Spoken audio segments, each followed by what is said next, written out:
Vocês... Vamos... Tem gente aqui atrás. Vamos lá. Tá gravando, Claudinho? Certo? Deputado, bom dia primeiramente, obrigado por falar aqui com a imprensa. Queria que o senhor falasse com a gente sobre essa visita ao presidente Bolsonaro, como é que foi, principalmente as articulações e, claro, a visita, a sua sensação com relação ao estado do Bolsonaro dentro da Papuda. Antes de mais nada, eu vim visitar um amigo, queria conversar com ele, saber primeiramente como ele está, fisicamente, espiritualmente, né, mentalmente. Então, deu para perceber, né, que ele tem crise de soluço que intercala, né, um dia após o outro, principalmente decorrente da facada. E, obviamente, entramos em questões políticas, não somente, né, de Minas Gerais, mas de outros estados. A gente tem trabalhado para poder construir algo melhor, principalmente em Minas, no sentido dos nomes, tanto para Senado quanto para governo, porque a gente não quer correr o risco, né, de maneira alguma, de entregar o estado para a esquerda ou para o PT, como foi anos anteriores no nosso estado. Então, foi uma conversa, enfim, boa, de construção, e não é uma união somente da direita, né, é uma união pelo Brasil. Acredito que não somente a direita, né, tem sido prejudicada pelos desmandos do STF, do Lula. Então essa eleição é muito importante. E os problemas, né, que acontecem, né, nos partidos, eu acho que acontecem em qualquer outro partido. Eu acho que a gente tem que ter maturidade, sabedoria para poder compreender que o que a gente está enfrentando agora e o que a gente vai enfrentar futuramente, ele é muito maior do que qualquer divergência interna que a gente possa ter. Então, eu sei que tem muita coisa, né, acontecendo tanto no Senado, né, quanto para governo, mas o meu foco aqui foi realmente, primeiro, visitá-lo como um amigo e também ouvi-lo, tomar algumas direções. Isso aí eu vou tocar nas próximas semanas agora também dentro do partido. Deputado, vocês falaram sobre o apoio ao Flávio. Ontem o Eduardo fez algumas críticas ao senhor, falou que o senhor seria propício ao apoio ao Flávio. Você chegou a conversar isso com o presidente? Olha, primeiro que eu discordo que eu tenha amnésia e que a Michelle tenha amnésia. Eu me lembro muito bem, todos os anos, que eu fui atacado injustamente. E diante das situações, né, que estão acontecendo, nós temos o pai dele preso, sofrendo dificuldades de saúde. Você tem as pessoas do dia 8 presas e precisando da derrubada do veto à dosimetria. Você tem o STF envolvido em diversos escândalos. Você tem o Lula literalmente fazendo de tudo para poder destruir esse país. E a prioridade é nos atacar. Então isso diz muito mais sobre ele do que a mim. E assim, bater em mim eu já estou acostumado. Já tem mais de 3 anos que eles estão aí nessa saga. Mas, sabe, deixa a Michelle viver o calvário dela. Ela, acima de tudo, é uma esposa. Ela é uma mãe que tem que cuidar de uma filha, que está vindo aqui todos os dias preparando alimento para o marido dela, de 70 anos, que está preso injustamente. Então eu acho que o Eduardo não está bem. E eu realmente faço questão de não perder meu tempo com essas divergências, porque eu acredito que a gente tem um Brasil para salvar. Deputados aliados que Rodrigo Pacheco, senador, deve ser apoiado por ele para o governo de Minas Gerais. O ex-presidente Bolsonaro já tem algum nome da direita ou do PL que vocês conversaram para que vai ser apoiado por ele para a disputa no governo de Minas? O Rodrigo Pacheco é aquele cara que votou sim por impeachment da Dilma e agora está sendo o palanque do PT em Minas. Só para confirmar, a gente, como eu disse, a gente está em construção ainda do nome. Mais uma vez, a gente só não quer que o estado caia nas mãos do PT novamente. E Minas Gerais é um estado decisivo. Mostrou-se isso em todas as eleições. Geralmente, quem ganha em Minas ganha no país. Quem perde em Minas perde também no país. Então, pode ter certeza que a gente não está decidindo comprar uma bicicleta, né? A gente está decidindo o futuro de um estado e principalmente também o futuro de um país. Então, ainda há tempo para fazer essas construções. Isso foi conversado hoje aqui? Isso foi conversado hoje exatamente nessa linha. Avaliamos, né, as cartas que nós temos aí no jogo, né, o ponto positivo, o ponto negativo ali de cada um, mas realmente a gente precisa continuar essa construção. Ele me deu essa liberdade para poder construir em Minas Gerais, tanto o Senado quanto o governo, porque eu acredito que hoje, né, nós temos uma força no Estado para poder tomar algumas decisões, e essas vão ser algumas decisões que serão tomadas. Existiu ali uma informação de que talvez o senhor não estivesse tão satisfeito com as decisões do PL Mineiro, podendo vir a sair do PL caso não tivesse a influência, né? Principalmente hoje que o seu nome é um dos maiores nomes da direita. Como é que ficou essa situação, principalmente depois da conversa com o ex-presidente? Não, eu conversei isso com o presidente, deixei bem claro que a gente precisa tomar muito cuidado, já que eu sou um puxador de votos, de quem estará junto nesse time. Afinal de contas, né, a gente não quer ninguém que não esteja aliado com os nossos princípios e valores dentro, né, da nossa chapa ali em Minas Gerais, para poder, enfim, numa eventualidade puxar. Ele está ciente de tudo isso. Eu creio que as conversas que a gente está tendo, tanto com o PL estadual quanto com o nacional, a gente vai conseguir resolver essas questões. A questão de sair ou não do partido, realmente só se fosse um caso assim, extremamente excepcional, de eu conversar e tentar resolver, mas isso está longe de ser uma realidade de agora, né? Eu estou no PL, no partido do presidente, e acredito que a gente vai conseguir resolver essas situações. A sua aproximação também com o Simões foi bastante divulgada agora na internet nos últimos dias. A gente sabe que Simões declarou apoio a Zema, não seria um apoio direto a Flávio Bolsonaro. Como é que fica essa situação, uma vez que tem Flávio Bolsonaro, candidato oficial do PL, e Simões que disse que daria apoio a Zema? Então, o Simões, a gente está fazendo entregas, né, pelo país. Inclusive, eu aproveitar essa oportunidade, já que a mídia toda está aqui, né, porque alguns não divulgam, né. A gente passou em Ponte Nova, São João del Rei, Juiz de Fora. A gente anunciou ali na Zona da Mata 100 milhões, né, de investimentos, que foi um trabalho conjunto meu, juntamente, né, com o governo de estado. E, Nicolas, por que isso está sendo feito com o Simões? Porque ele praticamente é o governador. Então não é nenhum tipo de apoio político, ou não há nenhum acordo para apoio do PL ou meu para o governo do estado. É literalmente porque a gente precisa fazer entregas. Foi algo que eu trabalhei desde o ano passado para poder conseguir. Problemas regionais muito importantes, como a construção de anel viário em ambas as cidades. A gente conseguir fazer uma reestruturação no polo industrial ali de Juiz de Fora. Então é muito interessante como as benesses que eu tenho trazido para o estado têm menos repercussão do que simplesmente pelo fato de eu estar ao lado do atual governador, né, de Minas Gerais praticamente, porque o Zema já está em fase de transição para poder entregar o governo para ele. Então, para mim, nada mais é do que trabalho. Apoio a nome de Senado, foi discutido alguma coisa? O senhor chegou a comentar que está sendo conversado, mas tem algum nome que, de repente, Minas esteja mais alinhado ao ex-presidente para o Senado? Tanto o Senado quanto o governo, eu deixei bem claro para o presidente que a gente vai construir isso. Tem tempo, a gente não pode ser precipitado em tomar decisões que vai impactar um estado tão importante igual Minas Gerais. E pode ter certeza que o outro lado lá, por exemplo, não decidiu ainda também, né? Eles estão dizendo aí, pressionando para ser, por exemplo, o Pacheco. Tomara, né, que venha o Pacheco, vai ser mais fácil fazer campanha contra.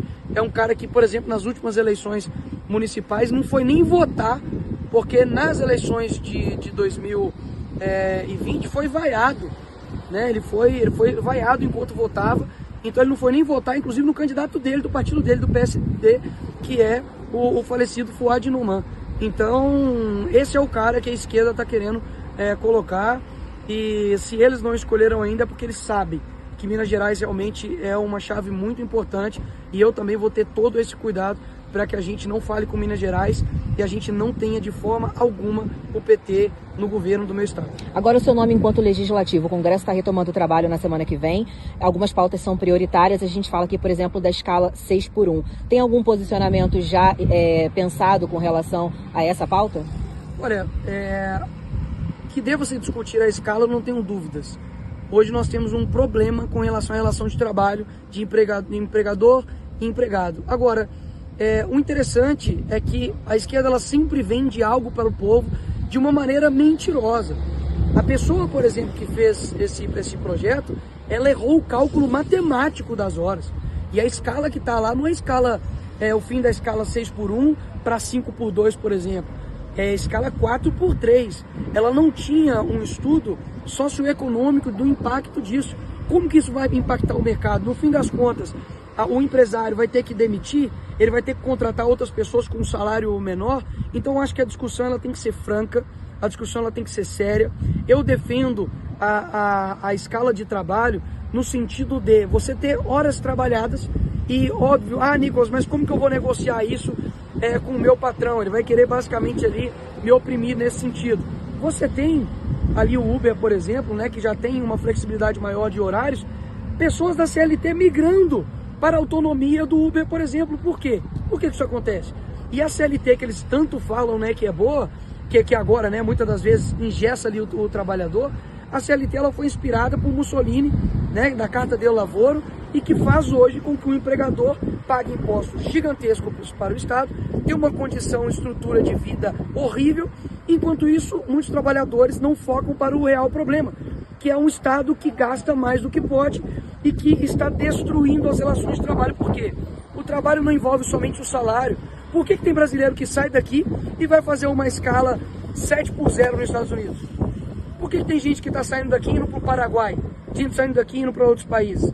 Por quê? Porque você tem as condições de trabalho em volta péssimo. Você tem um transporte público que não funciona, você tem uma pessoa que vai trabalhar e é roubada no ponto de ônibus, você tem questões em volta que atrapalham o trabalho dessa pessoa, você tem um Estado que aumenta impostos. Então, peraí, como que a pessoa vai sobreviver com um salário mínimo de R$ 1.400, sendo que o Estado tira ali, na fonte, 27,5, depois eles aumentam o IOF, você tem ali o aumento da inflação, os impostos indiretos ali nos alimentos. A esquerda realmente está preocupada com o trabalhador?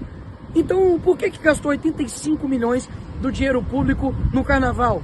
Sabe quantas escolas poderia ser feito, por exemplo, com o dinheiro que o Lula gastou de cartão corporativo? Dava para fazer 140 escolas. 140 escolas a menos que está sendo construída, porque o governo gasta o teu dinheiro de forma completamente irresponsável. Então é óbvio que é uma pauta que tem que ser discutida, mas ainda assim, acredito que o ponto principal hoje no país são dois. Primeiro, a pacificação do nosso país, que passa pelo primeiro passo, que é o veto da dosimetria que foi feito pelo Lula e a derrubada dele. Não tem condições você ter uma pessoa que pegou um batom, escreveu lá, porque pode ficar caricato, né? Nossa, você vai falar da Débora de novo? É lógico que eu vou falar da Débora de novo. Ela é uma mãe, poxa, sabe? Ela é uma irmã, ela é uma filha. Enquanto isso, você tem pessoas envolvidas em escândalos de taiaiá, envolvidas em escândalos financeiros, pegando conversas de pagamentos, e não dá nada. Por quê? Quem que no fim das contas defende a corrupção aqui no nosso país? Quem que de fato é inimigo do povo? Aquele que realmente está passando pano para criminosos de alta patente que estão ali envolvidos nisso, ou para pessoas que estão sendo punidas de forma desproporcional por conta de um batom que foi colocado ali numa estátua. Ou seja, esse é o primeiro passo. E o segundo passo é também a instalação da CPMI, do Banco Master. Como que a gente está tendo tudo isso acontecendo no nosso país e não tem o Davi Alcolumbre não tem a cara de pau de pautar uma coisa que é a sessão do Congresso. Ora, já tem assinaturas para poder pautar a CPMI do Master e foi protocolada. Você já tem o veto da dosimetria feito pelo Lula. Por que não abre a sessão do Congresso? Deputado, só para entender, então o senhor é contra o fim da escala 6x1? Não foi isso que eu falei, né? Não, eu só quero entender. Sim, então mais uma vez eu vou repetir de forma bem clara. Eu sou a favor de discutir a escala da forma como está e está sendo uma forma eleitoreira, barata, sem ver as consequências do fim dessa escala. O que está sendo proposto? Uma escala 4x3? Qual que é o impacto socioeconômico disso? Eles já apresentaram isso para as pessoas ou vai fazer, por exemplo, igual as promessas de campanha? Nós vamos derrubar os sigilos do Bolsonaro. O que aconteceu? Foi lá e colocou sigilo nele próprio. Não vou indicar amigos para o STF. O que ele fez? Foi lá e indicou 2 amigos, inclusive o ex-advogado dele, para o STF. Não vou aumentar imposto. O que aconteceu? Aumentou imposto. Vou entregar picanha. Não entregou picanha. Ou seja, as pessoas estão sendo enganadas. As pessoas estão comemorando que as pessoas não têm dinheiro para comprar um gás para fazer comida. Poxa, quem que mais governou esse país aqui depois da redemocratização? Foi o PSDB? Foi o PMDB? Foi o PT. Se a pessoa não tem condições de comprar um gás para poder fazer um alimento na sua casa, a culpa é de quem? Minha? A culpa é do Bolsonaro, que governou 4 anos, no meio de uma pandemia? A culpa é de quem? Então, assim, que governo é esse que lança um programa para poder, primeiro, dar gás para as pessoas, mudando onde elas podem pegar, porque antigamente o dinheiro caía direto na conta da Dona Maria, do seu José, agora tem que comprar diretamente nas credenciadas do governo, que vai impactar 50 milhões de pessoas. E peraí, por que não abaixaram o imposto do gás? porque eles querem usar as pessoas para fins eleitorais. Caramba, você aí que vai receber esse gás, pega o gás e vota no outro candidato, não vota no PT. Você pode fazer isso, sabia? Poxa, é inacreditável. É gás, é luz, tá fazendo as pessoas desse estado miserável delas, aonde o governo do PT bota o dedo, o IDH é o menor, a criminalidade é a maior, o saneamento básico é o menor, a educação é o menor e a saúde é o menor. Então, assim, é um papel de todos nós a gente abrir os olhos das pessoas. Antigamente, a gente só tinha, e não atacando aqui ninguém específico, mas a gente só tinha, digamos, uma velha mídia que colocava a narrativa para onde ela queria. Hoje não. Com a internet, as pessoas conseguem abrir os olhos e falar, opa, isso daí é medida eleitoreira. Igual, por exemplo, o carnaval. Poxa, a Globo, cara, fez um acompanhamento do desfile sem tocar em absolutamente nada que estava envolvendo o desfile. Por que não citou que gastou 85 milhões de dinheiro público? Por que não falou que foi a Janja que escolheu o ator para poder fazer o Lula? Por que não disse que eles estavam ali, né, fazendo praticamente uma campanha antecipada? Vai eu fazer alguma coisa com dinheiro público e colocar ali Bolsonaro, botar ali o número 22, cantar ali a música do Bolsonaro. Já era. É campanha antecipada, é multa. Então, assim, o que nós estamos vivendo hoje no nosso país vai bater em todo mundo. Olha Alexandre de Moraes, indo até pra cima do cara lá da Receita Federal. Então, assim, mais uma vez, o que nós estamos vendo hoje não é uma normalidade. Precisamos pacificar esse país. Eu não tenho dúvidas que a gente precisa de união, e esse ano não é meramente uma eleição. A gente vai realmente definir gerações daqui para frente de quem ganhar. Esse que é o meu ponto principal. Nicolas, qual a importância hoje para os brasileiros? Qual a importância hoje para os brasileiros com a abertura da CPMI do Banco Master? O que para os parlamentares da oposição, para os brasileiros, traz como sentido maior essa investigação? Olha, essa investigação ela tem que ser feita nos ritos constitucionais. Se tem votos para poder instalar a CPMI, por que o Davi Alcolumbre não instala? Então, assim, é inacreditável como as pessoas não querem fiscalizar possíveis corruptos, pessoas que estão em possíveis envolvimentos de criminalidade. Então, para abrir a CPMI do dia 8 foi bem rápido, né? Para abrir a CPMI do dia 8, e outra coisa interessante, né? Nenhum parlamentar da esquerda, do PT, do PSOL, assinou a CPMI do Banco Master. Por que não? Imagina se sou eu se não assino. Nicolas está envolvido, porque pegou lá o número da agenda telefônica do Vorcaro.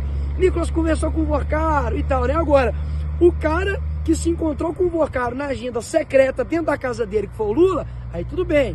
O cara que tem conversas de pagamentos, que é o ministro do Toffoli com o Vorcaro, aí tudo bem. O advogado do Banco Master viaja no mesmo avião que o Toffoli, pô, aí tudo bem. A mulher do cara tem um contrato de 129 milhões com o banco, pô, aí tá tudo bem. O Lewandowski tem um contrato de 6 milhões de reais com o Banco Master, aí tá tudo bem. O ex-ministro do Lula, o Manteiga, tem um contrato de 15 milhões com o Banco Master, aí tá tudo bem. Aí qual que é o foco da coisa? É o Nicolas. Vai tomar banho, bicho, vai ver se eu tô lá na esquina. Vocês não vão achar nada. Nada, entendeu? Nada criminoso meu, porque eu não sou esse tipo de cara. Eles me medem com a régua deles. Pode revirar minha vida de cabeça para baixo, não vai achar nada. E quanto mais vocês vierem para cima da gente, mais a gente vai crescer. Por quê? Porque nós não somos igual vocês. Eu não tenho ânsia nenhuma de roubar para poder ficar comprando um carro, luxo, joia, para poder ficar roubando o povo brasileiro, não. Eu tenho o meu salário, eu dou as minhas palestras para poder eu sobreviver, porque eu tomei várias multas, por falar verdades aí, e eu não tenho um contrato com o Banco Master para poder ficar bancando a minha vida. Então, assim, vamos investigar quem realmente tem que ser investigado. Ponto final. É isso que eu quero para esse país. Veto da dosimetria tem alguma articulação por parte da oposição que já esteja definida? Olha, não tem mais o que fazer. Tá tudo na mão da Davi Alcolumbre. Inclusive, eu vou trabalhar para nos próximos anos a gente reduzir o poder dos presidentes das casas. Porque não adianta. Por exemplo, nós juntamos as assinaturas para poder instaurar o impeachment do ministro Alexandre de Moraes. Qual foi a declaração do Alcolumbre? Que mesmo se tivesse as 81 assinaturas, ele é tão ignorante que isso inclui inclusive a dele, ele fala, eu não vou instaurar a CPMI. Ou seja, ele rebaixa até a própria representatividade dele em prol de se colocar ali de 4 para o STF, poxa. Se ajoelhar para o STF. Peraí, por que o STF está definindo tudo? Eles definem se vai instaurar ou não uma CPMI deles. Caramba, o Toffoli estava querendo ser o relator do processo que ele está envolvido. O ministro Alexandre de Moraes julga um caso em que ele é a vítima. O que está acontecendo, galera? Então, assim, é óbvio que a gente quer que isso seja instaurado, que o veto das metias seja colocado para poder votar, e a gente vai derrubar isso. Agora, o poder está na mão do Davi Alcolumbre. Eu te pergunto, com todo respeito, qual representatividade do Davi Alcolumbre tem no Brasil, caramba? Bota ele para andar ali no meio de Belo Horizonte. Ninguém sabe quem que ele é, entendeu? Coloca ele para andar ali na Avenida Paulista, vai tomar xingo. Esse cara tá travando o Brasil.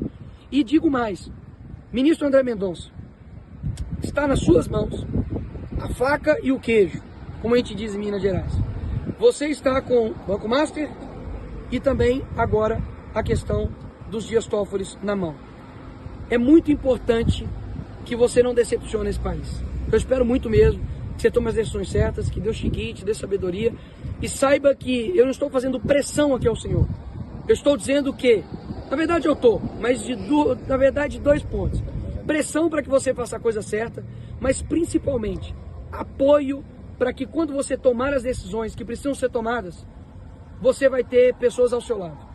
A gente precisa de homens corajosos nesse país que enfrente o mal. Não tem como mais a gente aguentar tudo calado. Qual escândalo vai ser necessário para que a gente faça alguma coisa? Precisa o quê? Do Alexandre de Moraes ser pego agora com uma mala, botando dinheiro dentro da cueca? Isso já aconteceu e não resolveu. Ou seja, não adianta, né? Precisa o quê? Ser pego o Alexandre de Moraes dentro de um sítio do Daniel Vorcaro? Não vai adiantar também, né? Porque pegou o Lula também lá no Atibaia e não aconteceu nada. Vai precisar pegar o quê? Um triplex para poder a gente ir para rua? Isso já aconteceu e também não deu nada. Então, assim, o que mais precisa acontecer, cara? Mais uma vez, não precisa gostar de mim, bicho. Não precisa. Não foca no mensageiro, foca na mensagem, cara. Você tem um Brasil digno para hoje? Você tem realmente segurança, você tem saúde, você tem educação, você tem um país livre? Você acha mesmo que você tem um país digno daquilo que foi prometido para você? E a culpa é minha? Olha o que acontece. Eu faço uma caminhada para poder reacender o ânimo das pessoas. Poucas pessoas, você estava, Metrópolis também, poucas pessoas estavam ali acompanhando. Agora, cai um raio, todo mundo aparece. É isso que o Brasil acontece. Eu vou entregar uma emenda de 100 milhões de reais para um pessoal, né, para Minas Gerais. O pessoal me ignora, tira eu de lado e fala que só o Matheus Simões estava. Por quê? Agora, se tivesse caído um raio enquanto eu estava fazendo a emenda, aí eles falam, não deixem as pessoas pintarem quem realmente está lutando pelo Brasil como se eu fosse o inimigo das pessoas. Pelo contrário, eu tenho mais de 100 processos, nenhum deles por corrupção, nenhum deles por rachadinha, nenhum por lavagem de dinheiro, nenhum por ter contrato com o banco, nenhum. A única coisa que eu tenho é minha credibilidade, eu tenho a minha voz, eu tenho a minha esposa e a minha filha, nada mais do que isso. Então, assim, é eu mesmo que sou o problema? As pessoas precisam abrir os olhos e ver que existe um problema que a letra é pequena, mas tem destruído esse país, se chama PT, esquerda. Eles têm destruído esse país, tudo que a gente tem, sabe onde eles tocam, o toque de miras ao contrário. O Lula, onde que ele encosta ali, ele realmente tem destruído o nosso país e é uma pena que as pessoas não acordem para o que está acontecendo. Até mesmo por isso, dia 1º de março, estarei às 10 horas da manhã na Praça da Liberdade, pelo Acorda Brasil, e é fora Lula, fora Moraes e fora Toffoli, porque abaixo de cada um deles, eu vejo que os 3 são responsáveis pelo que nós estamos vivendo. O veto da dosimetria foi feito pelo Lula, então fora Lula. As coisas que estão acontecendo no Brasil é a responsabilidade dele, então fora Lula. O fora Moraes é pelos escândalos que estão acontecendo, que ele está envolvido, pela perseguição política, isso obviamente inclui Jair Bolsonaro e o pedido da liberdade dele das pessoas do dia 8, então fora Moraes. O fora Toffoli, porque ele está envolvido até a cabeça em todos esses escândalos e ele precisa, não somente se for comprovado seu envolvimento criminoso, não somente ser impeachmentado, ele precisa ir para a cadeia, assim como o ministro Alexandre de Moraes, que ele não tenho dúvidas que cometeu crimes ao longo desse processo. Nós estaremos ali em Belo Horizonte às 10 horas da manhã na Praça da Liberdade, eu estarei lá, depois eu vou correr, não vou andar, não vou caminhar não, eu vou correr até São Paulo, a partir das 14 horas estaremos ali na Avenida Paulista para poder dizer para todos eles que nós não desistimos. Eu tenho apenas 29 anos, amigo. Tem uma geração aí que tem 15, 16, 14. E vocês passarão, nós passaremos. Nós ficaremos aqui. A gente vai mudar esse país. Queira vocês, né, desejam isso ou não. A gente não vai deixar e largar esse país na mão deles. Nicolas, vamos uma pergunta. Como é que foi a resposta do Bolsonaro a respeito da negativa da PGR ontem com relação à prisão domiciliar dele? Ele chegou a comentar alguma coisa sobre isso? Confesso que ele não comentou a respeito disso comigo. E por fim, dizer que o presidente Bolsonaro sempre me tratou muito bem. Ele sempre me reconheceu como um homem leal a ele. Continua sendo dessa forma. Então é muito interessante, né? Que para o Bolsonaro eu sou um homem leal e fiel a ele. E ele tem um carinho muito grande por mim, mas para uma turma, uma parceria, eu não sou leal ao Bolsonaro. Ou seja, eles querem ser mais leal do que o próprio Bolsonaro. Eles querem ser mais bolsonaristas que o próprio Bolsonaro. Isso é muito interessante. Acho que a gente tem que focar no inimigo em comum, que é a esquerda. Enfim, tem muita água para rolar debaixo dessa ponte aí. Vamos para cima, Brasil.